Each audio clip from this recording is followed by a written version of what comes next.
Hey guys, and welcome to this edition of Scruff's Garage. If you've watched some of my other videos recently, I'm going to try to release several videos kind of at the same time, but you'll see that I've recently added a QuickJack to my garage. So one video is going about how to set up the hoses and that sort of thing. I did another video on some storage options. You can kind of see a little bit of that behind me. I already got one of the rails out now. But I wanted to do a video specifically about can you fit a QuickJack under a lowered Corvette? Because while I do maintenance work on some of my other vehicles, on my wife's car and that sort of thing, the primary vehicle that I wanted to be able to use the QuickJack on is my lowered C5 Corvette. And my car is lowered pretty much all the way on the factory bolts, to kind of give you a reference. So my big concern was, would I be able to get the QuickJack to slide in using the lift pucks that I have? Could I slide the QuickJack in with the car at normal ride height? Because I didn't want to have to drive the car up onto ramps or 2x6s or something like that before putting the QuickJacks under it. Because you also need, the QuickJack can't be pressed right up to the lowering puck. They're not designed to lift the full weight all the way down. They need to start a little bit and then they can lift the vehicle. So the short answer is yes, it's doable. Excuse me, but I wanted to show you exactly what that takes. I'll take a few measurements, the thickness of my lifting pucks. I'll give you a measurement from the floor to the bottom of my lifting puck. And then you can compare that to your vehicle, because every car is going to be a little bit different. Tire height can affect your ride height, how much rake you have to it, and then if you're lowered or not. Are you lowered on the factory bolts? Do you have aftermarket lowering bolts? Do you have drop spindles? Do you have coilovers? Right? There's just so many variables that can change your ride height.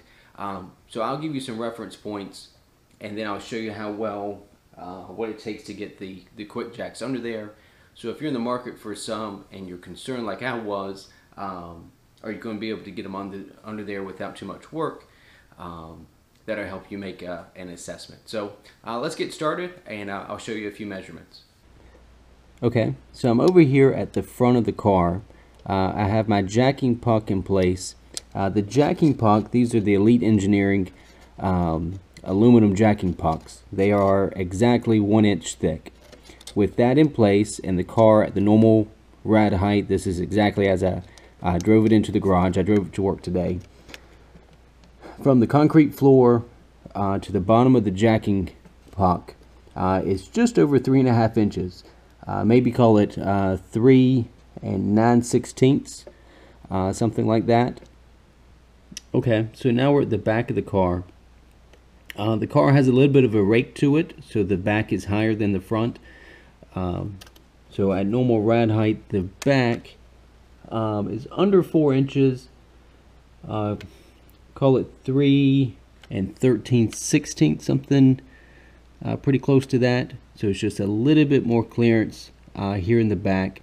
Obviously the same jacking puck that's 1 inch thick. Okay, so I have the 5,000 pound standard length QuickJacks. The pocket, here, let's show you what I'm measuring. The pocket that the block will fit in is either one of these. Now with the kit, you get a couple of blocks. They will both be too tall to use under a lowered Corvette. So what I have found that works, this is a 2x4. A 2x4, of course, is exactly 1.5 inches thick, or approximately 1.5 inches thick. I'm sure it's not exact. 1.5 inches, let's see, you can see that it sticks up just slightly above the frame rail. If you can see that, right? It's just ever so slightly above the frame rail. So this would be the absolute shortest thing you could use that would hit the jacking puck before it would hit the frame of the car. So this measures exactly 3 inches. So the lowest clearance you can get, and still use a 1.5 inch block in here, which will clear the frame rail, you've got a minimum of 3 inches. So obviously my car that's at 3 9/16 will give me just a little bit of clearance in here. So I'll show you what that looks like. Okay, so this is the QuickJack in place with an 1.5 inch block with the jacking puck in place, and you can see there's a gap. There's enough I can I can get my finger under there. So that works. That's the kind of gap that we need. Might even could be a little tighter. So if your car is just a pinch lower, you'd probably still be okay. But like we said, the instructions talk about it with the QuickJacks. But you need just a little bit of room for the QuickJack, the hydraulics to get going before it starts lifting the full weight of the vehicle. And I'll show you the back real quick, but obviously the back sits a little higher, so we have a little bit more clearance. Okay, so here's what the back of the car looks like. 1.5 inch block, the 1 inch jacking puck.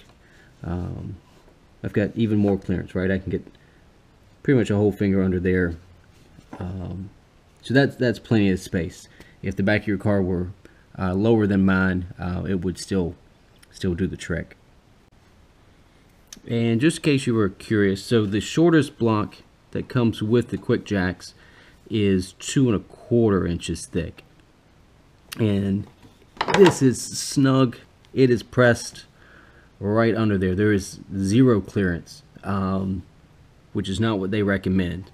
That would be lifting the full weight of the vehicle from completely down, and they don't recommend that. So like I said, this would be too tall. So maybe if your car is completely not lowered on normal tire height, maybe you'd have a little bit more clearance and could use the 2 inch block or the 2¼ inch block, but the 1.5 inch block is guaranteed to fit, so to speak. Okay, while we have everything set up, I'll lift the car for you. That way you can see the lifting speed from all the way down to all the way up. I'll play it for you in real time, so that if you're curious about how long it takes to lift the car, you'll see that. And then I'll take a couple of measurements, how high it is when it's all the way up, in case you're planning, dropping the torque tube or something like that, and you need to know exactly how high it goes.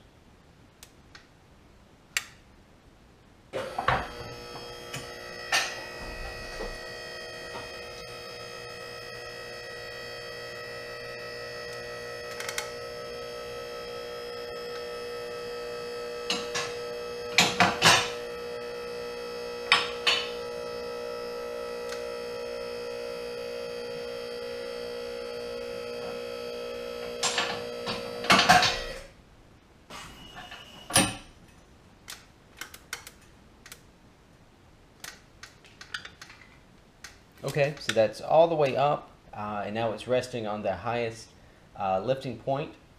So I'll give you some measurements as to how high that is. Okay, so all the way up puts the frame rail right at 17 inches, which is a pretty decent height. I used this over the weekend to do an oil change, and I had plenty of room to slide under it even while I was on a creeper. Sometimes that's a challenge, depending on how tall your creeper is, getting under the car. I tell you what, I'll also grab one of my jack stands and show you how that compares.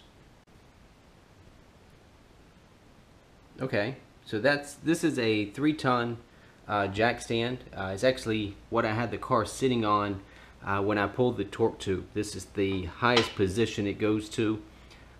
You can still see sort of the indent in this rubber pad where the jacking puck kind of sat down in there.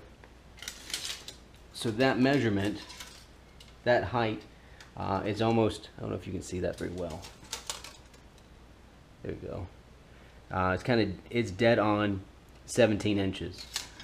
So this is very similar to the height that I had the car when I pulled the torque tube and rear subframe and all that sort of thing out of it.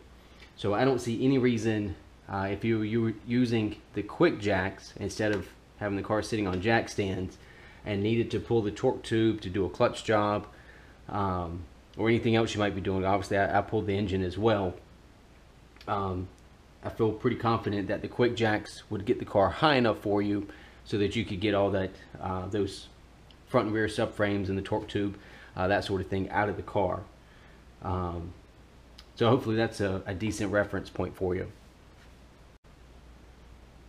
Just one other measurement you might be curious about. So this is the back corner of the driver's side. Depending on exactly where you're measuring from, but the lowest point under the fender is 20 1/8 or so. So if you want to use that as a reference point, this bottom corner of the back fender all the way up on the QuickJacks is just over 20 inches. So you can use that as a reference point as well. Okay, and while I've got the car up in the air, I'll give you just one more measurement that maybe you find beneficial. So to the bottom of the boss for the oil pan drain bolt, you probably won't be able to see the tape measure, but it is just shy of 18 inches. Call it 17 3/4. So to the bottom of the oil pan drain bolt, 17 3/4, with the QuickJacks all the way up. And while we're down here, I'll show off the headers and the excess power, the 3-inch mid pipes with the 200 cell cats and their X pipe. Pretty good looking, if I say so myself.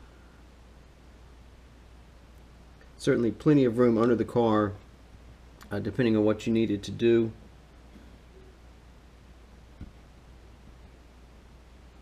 The only drawback is that obviously you can't slide in on a creeper from the sides of the car. You have to come in either from the back or from the front of the car, but that's not too big of a challenge.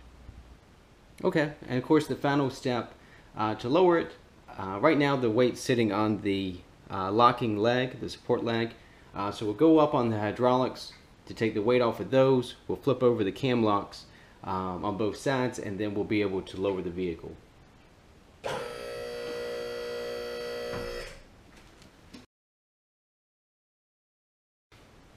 Okay, and with everything out of the way, we can lower the vehicle. That goes pretty quick.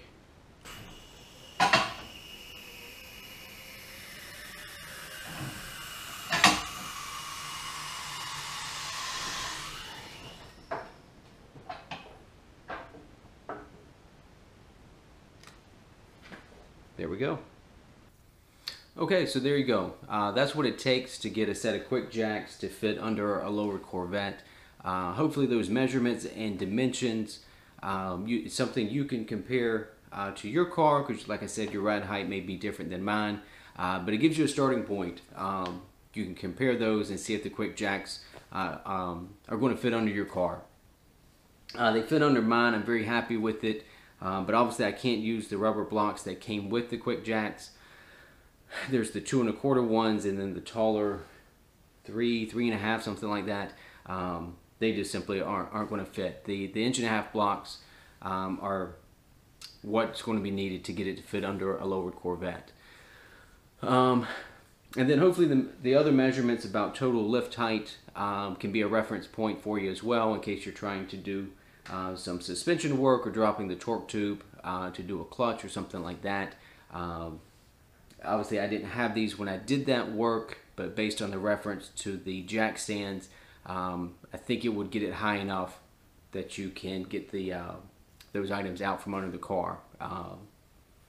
Or of course, if you're really pinched, you could jack up the car a little bit, put taller blocks in there, and then lift the car if you're doing a really big job, like taking the torque tube out and needed a couple of extra inches. Obviously for that sort of work, that makes a big difference. So But day to day, like I said, I did an oil change over the weekend. They work awesome. They're very stable. And of course, if you're ever concerned, especially as you're taking big weight out of the car, you're pulling the engine or the transmission out of the back, you could always put a jack stand at either end to help support the car to keep anything from tipping if you were concerned about it. But they are every bit or more stable than jack stands would be, at the four corners of the jacking points. So hopefully this is helpful. It's a good reference point for you. As always, if you have any questions about the measurements or how they fit under a Corvette or using them or anything of that nature, feel free to hit me up in the comments. I'll answer anything that I can for you. And as always, if you haven't already, please subscribe to the channel. I'm trying to post more and more videos that are relevant to the Corvette and other repair work, so hopefully it's something you would find beneficial. And of course, if you hit the like button on the video, that's nice as well. So anyway, thanks for tuning in to this edition of Scruff's Garage. We'll look forward to seeing you next time.